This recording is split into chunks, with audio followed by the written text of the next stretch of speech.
Welcome to Oman.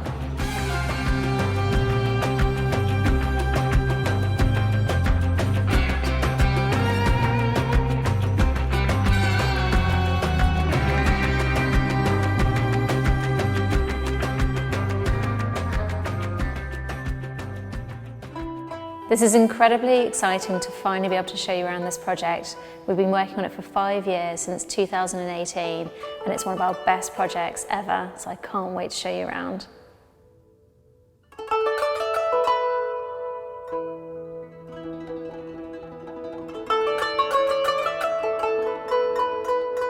So before we get into the tour of our amazing Oman project, I just want to talk to you briefly about Skin and Me, who I've partnered with to sponsor this video. I feel like they're the perfect partner because having done so much traveling over the last few months back and forth to Oman and other parts of the Middle East, I've really noticed that my skin suffered from being in the air conditioning and traveling so much on planes. So Skin and Me are a personalised treatment plan that evolves with your skin. It could not be easier to do. I did the online consultation on my phone. I had to upload photos of my face without any makeup from the front and the side. And then I've had my perfect skin treatment plan designed by a dermatologist. They're on hand throughout the whole process and they'll check back in with you to see how you're getting on with the skin treatment. Within a few days of completing the online consultation, the daily doser arrived through my letterbox in the post, and it gives you just enough to last you through the month. And with every twist and click, it gives you the perfect daily dose, so you're not putting on too much or too little. With the subscription service, you don't have to worry about running out, because as this daily doser is coming to the end, a new one will arrive in the post just in time, so it takes all of the worry and stress away from you. When shopping online for Skin and Me, make sure you use my discount code SophieP11 to get your first daily doser for just $4.99. The villa's located in Muscat and Oman, overlooking the sea. It's a beautiful location and one of the most prestigious developments in the country. So we're hugely honoured to be entrusted with the interiors. As well as doing all the interior design, we also worked alongside the developer and completely redesigned a lot of the interior architecture. It's a completely bespoke project for our clients. In the 5 years that I've worked here, I've completely fallen in love with the country, the people and the culture, and I hope in this video I can do justice to what an incredible place Oman is. Welcome to the library. This is the most central room in the whole villa, and the intention with this room is that it will be a place for them to read, to gather, maybe to do a little bit of work. And so we really wanted to leave this space open, that as you walk down the corridor, this space is almost an extension of the corridor. And these pocket doors really enabled us to do that. So normally these are left open. So come on in, I'll show you a closer look. As this room is a library, we've lined all the walls with joinery. We've designed all this joinery ourselves, and it's a combination of sycamore veneer, which we chose because we love the lightness of this timber. It's really elegant and beautiful and quite soft. If you have shelves around the whole perimeter of the room and you go for a dark timber, it could feel quite oppressive. But we love to use contrast in all of our designs, and so we've combined that with this antique brass trim. It's very oversized trim, and the idea with that is that it breaks up all the timber, adds some contrast with colour, and also minimises the expanse of each shelf so it doesn't feel too overbearing with all the books. So you've also got something else interesting to look at. We've done some really nice details on here. If you pan up, you can see the fluting detail that we've got along the top of the joinery, and that also runs along the skirting. Shelving is a great opportunity to add some architectural lighting into a room, and we've really maximised that opportunity. We've added an LED strip at the front of each shelf underneath, an LED strip at the back, and also these beautiful wall lights, these little sconces, which are more decorative rather than what they add in terms of lighting.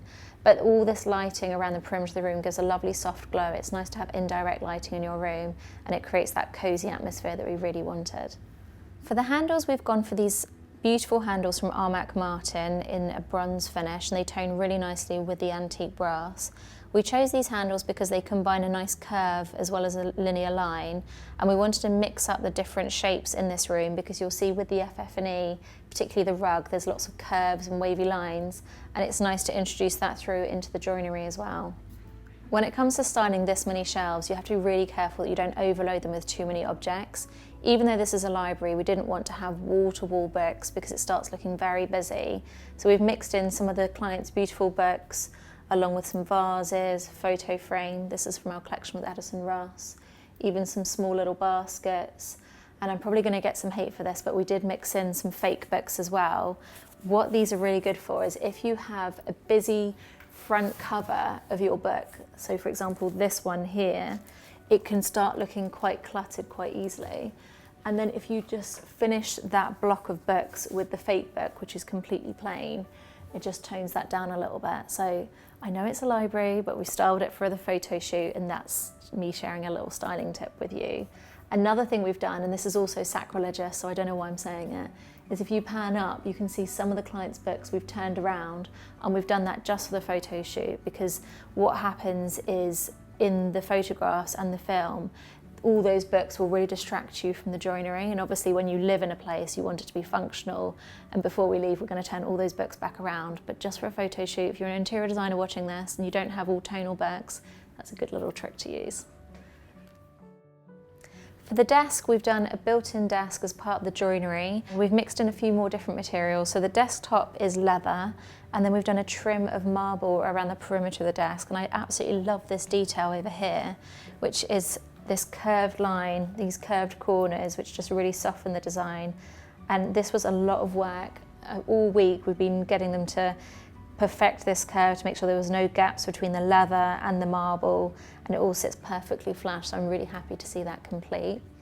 Above the desk you can see we've got a large timber panel section, and that is waiting for its painting.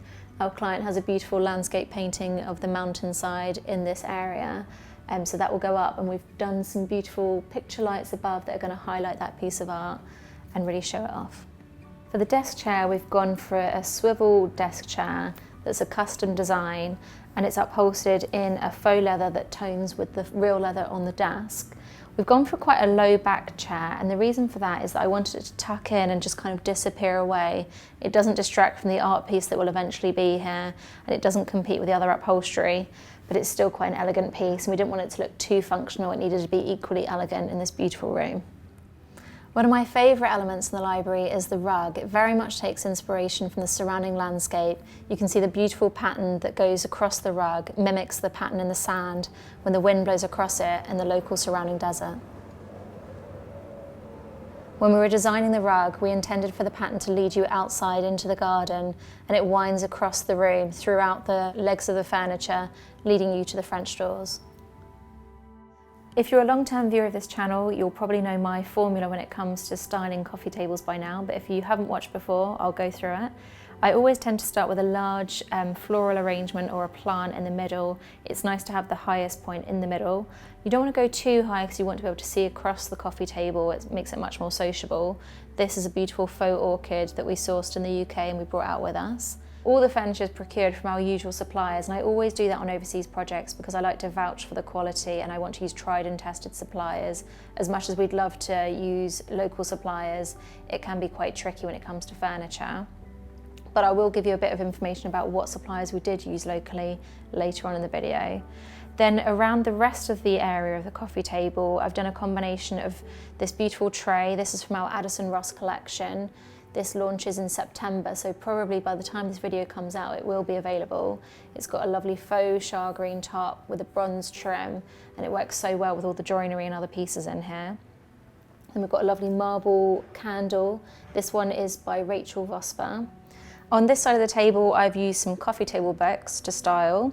And we've got the Andrew Martin Interior Design Review. I chose this one because the front cover works really nicely with all the furnishings.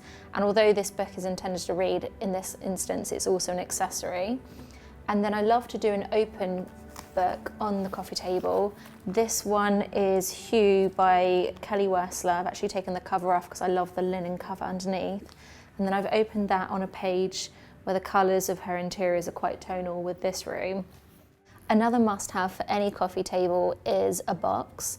This one is also from our Addison Ross collection, and it's been designed as quite an oversized box so that you can fit any type of remote control you could possibly want in there, but it's also just great for hiding little knickknacks that you might want to have but don't look beautiful. So on this chair we have a warm tan colour fabric, and we've mixed up all the different colours on the upholstery as well as their forms. This one's a really beautiful woven subtle leopard print, which I love. I do love a little bit of subtle leopard print, but you almost wouldn't notice it from a distance. It kind of just blends away and looks like a texture. And to style that, we've got a throw from our Co's collection. I'll put the link in the description box. I do love to have a neatly folded throw over the back of a chair like this. And then lastly, we have one of our couture cushions. It's got a cashmere on the back, a linen on the front, and a beautiful trim that runs across the perimeter of the cushion. In front of the window, we've gone for a pair of matching armchairs. What I really love about these is that we've designed them to be a swivel armchair, so you can swivel them to face each other and you could have a nice little afternoon tea set up there. Or if you're having a larger gathering, you can swivel them to face the rest of the room. For the design itself, we've gone for a skirted armchair design, which is a bit more traditional, and I really love this design because again, it's mixing up the different styles. It's actually really difficult to get this detail correct. Often you'll see on an upholstered skirted chair that the skirting part might sort of flare out, it doesn't sit very neatly, but our upholsterer has done an amazing job of getting that to just sit perfectly neat. When it comes to the styling, I like to always have contrast. So on the other chair, it was a bit more of a casual design, so we had a very tailored, neatly folded throw on the back of the armchair. Here, where it's a very tailored, more formal chair, I wanted to go something a little bit more casual. So this is a boucle throw. The texture has a nice contrast against the more formal wall on the actual armchair itself. And then for the cushion, when you've got an armchair, it's always good to go for a low rectangular cushion. This one we've had custom made. I think the fabric itself is by Fermoy, and then we've gone for a lovely brush fringe and a tan colour that picks up that same beautiful warm colour on the other armchair. For the table in between the two armchairs, we've gone for a mother of pearl design that's combined with bronze. And again, I love mixing up the different styles. We didn't want to have too much timber because obviously we have all the shelving around the room. And then to style that, we've gone for some palm leaves. These ones are actually faux, although we did manage to find some foliage from one of the gardeners in the local area, so we have some real foliage as well. Then I've combined that with another photo frame. This is from the Rattan collection with Addison Ross, so I'll put the link in the description box. A couple of leather books and some coasters. Whenever we're designing a room, and regardless of how formal that space is, we always want to make it feel comfortable and inviting to use and be in. And so one of the key considerations when you're doing that is if you're a guest in someone's house and someone gives you a drink, not knowing where to put your drink down is always very awkward. So we like to ensure that there's never more than an arm's length of where you can reach and put your drink. On the side table here, again, mixing up the lighting, we've done a really lovely ceramic lamp by Porta Romana. And then a nod to a slightly more traditional design is this pleated shade above, which is also by Porta Romana. Here we've got the new tissue box from our Addison Ross collection, which has a nice suede bottom so it doesn't scratch your table. And then for the sofa, again, it's all about comfort. Although this sofa is very sculptural and elegant, we've designed it so that it's very comfortable. All of our upholsterers work very hard to do a combination of different fillings so that it holds its shape. You don't have to puff it up every time you leave, but you also sink into it a little bit and it kind of gives you a nice little hug as you sit down. This arm detail I particularly love because there's nothing worse than a really skinny sofa arm where you can't kind of rest your arm as you're relaxing on the sofa. So this is very elegant at the front, but then it tapers back to a much thicker section where you can rest your elbow. The fabric itself is by De La Cogne, and it's quite a sort of slubby linen. And again, I think I've said contrast about 100 times in this video, but again, it's about that contrast. If you've got a very formal design, mixing that in with something like a linen just makes it a little bit more relaxed, a little bit more sort of considered and not too formal. On the sofa, we've styled it with a mix of different cushions. So this is probably my favorite fabric. Again, it's bringing that tan, warmer color across to this side of the room. What I love about this fabric is it's got a kind of palm motif, so it feels very relevant to this area. And then a beautiful brush fringe just to make it even more luxurious. Then we've combined that with a linen and cashmere cushion, and you can see the sizes are kind of tapering down, which is again something we like to do. It's an opportunity to have lots of different fabrics of cushions, but if these were all sort of 60 by 60 centimetres, the whole sofa would be too full. But when you taper the sizes down, it means that you've still got a nice area in the middle, and you can lean against those cushions without feeling you're being pushed off the sofa. The last thing to talk about in this room is this beautiful light fixture, which is a silk light fitting. The reason why we chose this one is we loved its organic, beautiful form, and it went really well with the rug, and it also brings the focus back into the centre of the room. There's a lot going on around the perimeter of the room, but we really wanted to bring some focus back down onto the coffee table, and I think it does that beautifully.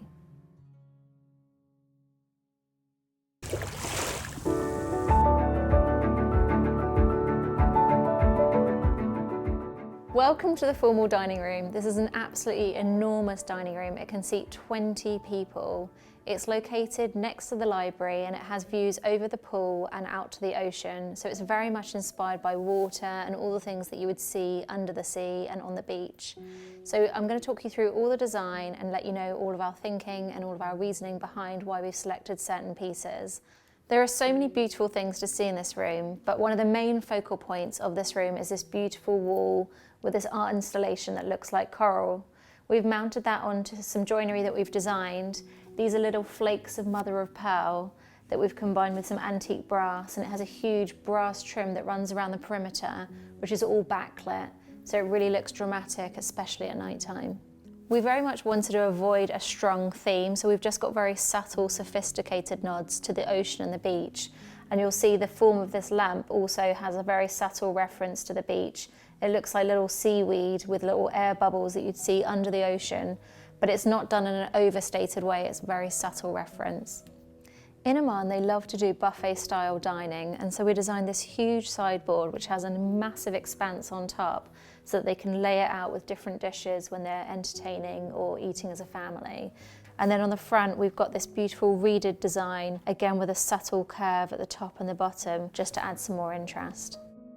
For the window treatments, you can see we've got this very thick patterned sheer curtain, and we've gone for a much thicker, bolder sheer curtain so that it gives additional privacy. So if there's people in the garden and the family are dining, they have total privacy. And you can see there's a very subtle wave pattern that goes across that sheer, and that continues into the actual curtain itself, which has got a beautiful silk texture with all the embroidery. And again, it's a subtle reference to the waves and the water that you see through the window. The dining room has these vast windows across 2 walls, and it's a lot of glass, and obviously there's beautiful views outside, but we're very conscious that we wanted to make this room feel much warmer. In order to counterbalance all of that glass, we decided on the walls to do a beautiful polished plaster, which adds some warmth and interest onto the other walls. On this wall, we've decided to put a mirror which reflects the beautiful views out onto the garden. And at first you might not notice, but actually this is inspired by mussel shells. So again, it's another subtle nod to the ocean. This one's by Porta Romana. This room is quite formal, and we wanted to balance that by introducing a slightly more fun chandelier. We chose this one because it looks like bubbles under the water. And also as you walk along the table, you can see that the glass fixtures undulate almost in a wave formation, so it feels very gentle and easy on the eye. Each glass fixture has 2 small LED bulbs that just create a subtle glow when they're switched on. This light fixture isn't about giving light, it's just about creating a focal point in the room. So we've combined that with 3 spotlights that shine down directly in the centre of the table, and they are the primary light source. At 8 metres long, this is the largest dining table we've ever designed. And when you're designing such a large piece of furniture, you've really got to think about how you can add interest so it doesn't become too boring. For me, the focal point of a dining table always needs to be the dining table top. People spend a lot of money and a lot of time thinking about the legs, but in reality, by the time you have the chairs all the way around the perimeter of the table, you're never going to see that. So make sure you spend your attention on the tabletop. What we've done here is we've mixed up the direction of the grain to break it up, and it creates this lovely geometric pattern on the top. It's quite subtle. And the other reason why we did that was we also had to have a join in this table. We couldn't have it made into one piece. So by lining up the join with the pattern of the grain, it makes it a lot more subtle where the join is, and you don't notice it as much. The table isn't fully dressed as we don't have all the client's crockery, but we just wanted to semi-lay it for the photo shoot. And these lovely linen napkins from our collection with Co, so I'll put the link in the description box.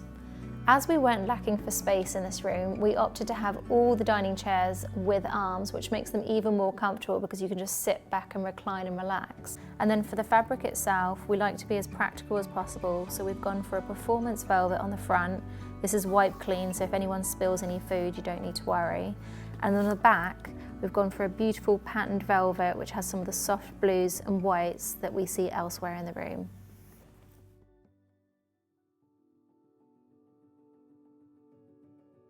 As you walk into the entrance hall, it's important to have a focal point, and the first thing you see is this beautiful pedestal table. What I love about it is the fluted base. It has a very Art Deco appearance, and I think it's timeless. Above that, we've dressed it with a chiselled glass vase with some pussy willow branches, some books, our Addison Rust box from our new collection. This is one of my favourite candles. It's by Rachel Vosper, and it's become a bit of a signature that we use on most of our projects. I love to put a cluster of different items, and it gives a hint of the personality of the clients and a little bit of what's to come. The ceiling height is absolutely vast, at over 8 metres tall, and there's a lot of cold materials in here, from the glass panels behind me to the marble floor.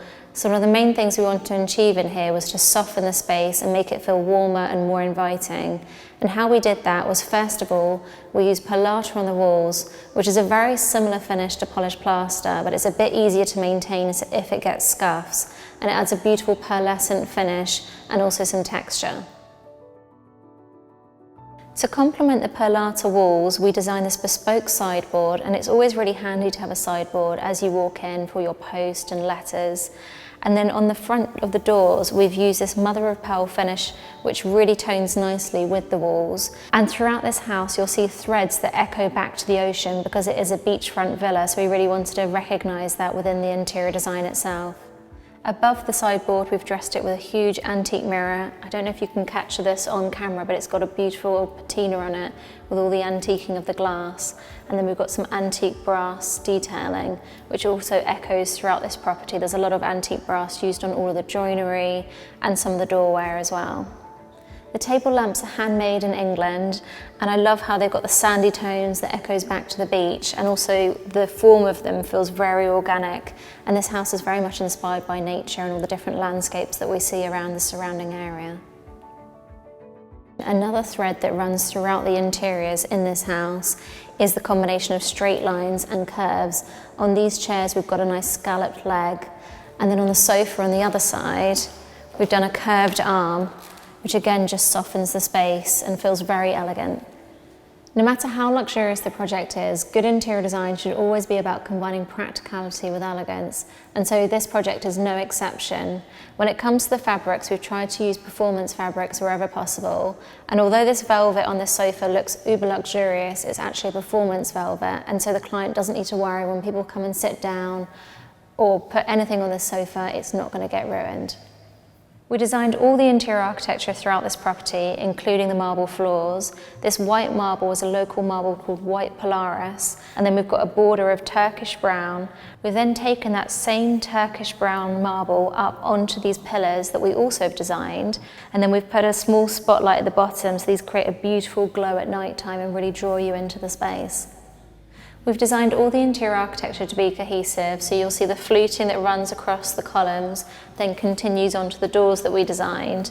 And I love how these are a blend of classic and contemporary. The classic comes from the panelling, but then the sharper edges feel very contemporary. Symmetry was very important throughout this space, and so we wanted to give the illusion that these were both double doors, but actually the corridor on this side of the hall is much narrower, so this one is just a false door to give the illusion of a double door, but it's only this one that opens. When you're designing large spaces, it's really important to zone the space, and how we've done that in the entrance hall is through using borders in the marble. So here we've got the entrance lobby space, which is delineated by the border of Turkish brown, and over here we have the corridor, and this runs throughout all the corridors of the ground floor. Okay, that's all for part one of our Oman project tour. I hope that you've enjoyed it. It's been amazing to finally be able to show you around this project. If you haven't subscribed, make sure you do, because you do not want to miss part two. We'll be showing you around the majlis, the tea room, the family room and the kitchen. They are some unforgettable interiors and I can't wait to show you. If you'd like more regular updates, don't forget you can also follow us on TikTok and Instagram at Sophie Paterson Interiors. Take care and I'll see you soon.